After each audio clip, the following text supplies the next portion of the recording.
নমস্কার বন্ধুরা, welcome back to Arpita's food world. আজ আমি আপনাদের জন্য নিয়ে এসেছি কাতলা মাছ দিয়ে মেটে আলুর দারুণ একটি রেসিপিটা খুব সহজ কিন্তু খেতে কিন্তু দারুণ টেস্টি। চলুন তাহলে আর কথা না বাড়িয়ে রেসিপিটা শুরু করি। এখানে আমি কাতলা মাছ ভালো করে ধুয়ে পরিষ্কার করে নিয়েছি। মাছগুলোকে আমি নুন হলুদ মাখিয়ে ম্যারিনেট করে নেব। আপনারা কিন্তু কাতলা মাছের জায়গায় অবশ্যই রুই মাছ দিয়ে করতে পারেন। মাছগুলোকে ভালোভাবে নুন হলুদ মাখিয়ে আমি একটুক্ষণের জন্য সাইডে রেখে দেব। এবার আমি এখানে নিয়ে নিয়েছি মেটে আলু। দেখুন, মেটে আলুটাকে এবার কেটে নিতে হবে। এভাবে ছোট ছোট পিস করে খোসাটাকে ছাড়িয়ে নিতে হবে। এই আলুতে কিন্তু প্রচুর পরিমাণে আয়রন থাকে, তাই একটু জলের মধ্যে রাখবে, না হলে কিন্তু এটা লালচে হয়ে যাবে। দেখুন, আলুগুলোকে কেটে নেওয়া হয়ে গেছে। এবার আলুগুলোকে কিছুক্ষণ জলের মধ্যে রেখে দেব। এদিকে ততক্ষণে আমি একটা মশলার পেস্ট বানিয়ে নেব। একটা বাটিতে সামান্য একটু জল নিয়ে এর মধ্যে দিয়ে দেব 1 চামচ জিরের গুঁড়ো, 1 চামচ ধনে গুঁড়ো, 1 চামচ মতো লাল লঙ্কার গুঁড়ো, আর দিয়ে দেব 1/2 চামচ মতো হলুদ গুঁড়ো। দিয়ে এটা সাইডে রেখে দেব। আর এখানে 7-8টা কাঁচা লঙ্কা নিয়ে নিয়েছি। কাঁচা লঙ্কাগুলোকে আমি একটু হামানদিস্তায় একটু থেতলে নেব। লঙ্কাটা আপনারা যেমন ঝাল খান সেরকমই ব্যবহার করবেন। লঙ্কাটা থেতলে নিয়ে এটাকেও আমি সাইডে রেখে দেব। এবার কড়াইতে আমি দিয়ে দিলাম সর্ষের তেল। সর্ষের তেলটা ভালোভাবে গরম করে নিতে হবে। তেলটা ভালোভাবে গরম হয়ে আসলে আমি একে একে মাছগুলোকে ভেজে নেব। এই রান্নাটা কিন্তু সর্ষের তেলেই ভালো হয় বেশি, এই জন্য আপনারা চেষ্টা করবেন সর্ষের তেলে করতে। আর না থাকলে সাদা তেলও আপনারা ব্যবহার করতে পারেন। মাছগুলোকে এরকম গোল্ডেন কালার করে আমি ভেজে নেব।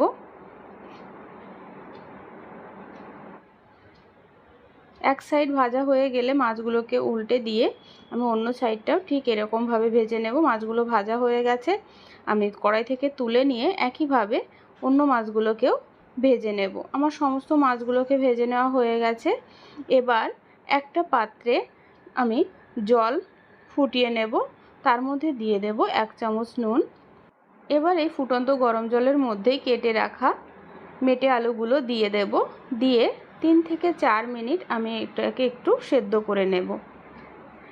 ঢাকা দিয়ে 3-4 মিনিট সেদ্ধ করে নিলেই কিন্তু আলুটা অনেকটাই নরম হয়ে আসবে।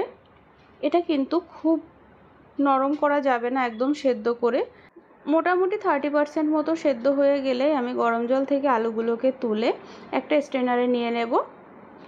এবার মাছ ভাজার যে বাকি তেলটা ছিল সেই তেলের মধ্যে দিয়ে দেব 1/2 চামচ গোটা জিরে ফোড়ন, আর দিয়ে দেব 2টো তেজপাতা।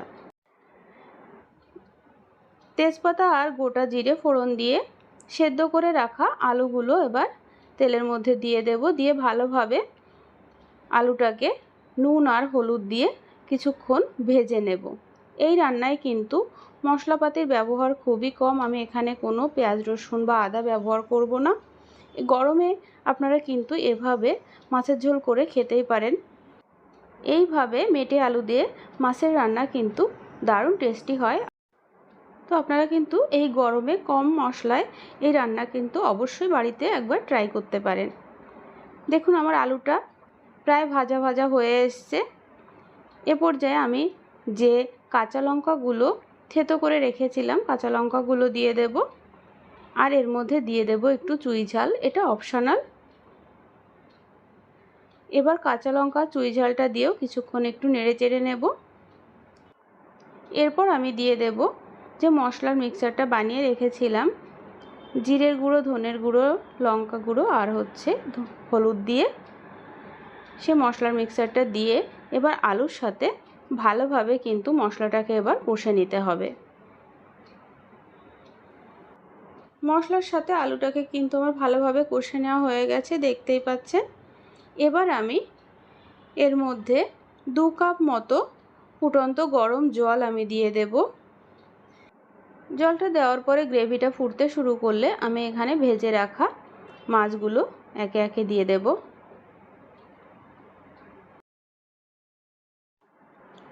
মাছগুলো দিয়ে একটু নেড়ে চেড়ে দিয়ে আমি এখানে স্বাদ মতো নুনটা অ্যাড করে দেব।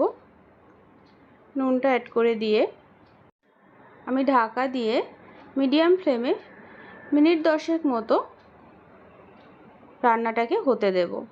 দেখুন 10 মিনিট পর আমার রান্নাটা কিন্তু অলমোস্ট হয়ে এসছে। এটা দিয়ে ভেতরে খুন্তি দিয়ে বেশি নাড়াচাড়া করলে মাছ ভেঙে যেতে পারে, তাই খুব সাবধানে নেড়েচেড়ে দেব।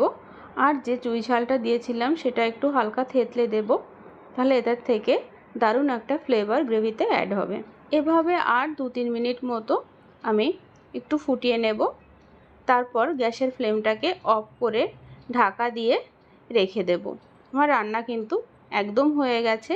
দেখুন কি সুন্দর কালার এসছে, আর এটা কিন্তু সাদা ভাতের সাথে দারুণ লাগে। আশা করি রেসিপিটা আপনাদের সবার খুব ভালো লাগলে অবশ্যই বাড়িতে একবার ট্রাই করবেন। এবং এখনও পর্যন্ত যারা আমার চ্যানেলটিকে সাবস্ক্রাইব করেনি, প্লিজ সাবস্ক্রাইব করে আমার পাশে থাকবেন। ভালো থাকবেন সবাই। দেখা হবে আবার নতুন কোনো রেসিপি নিয়ে। ধন্যবাদ সবাইকে।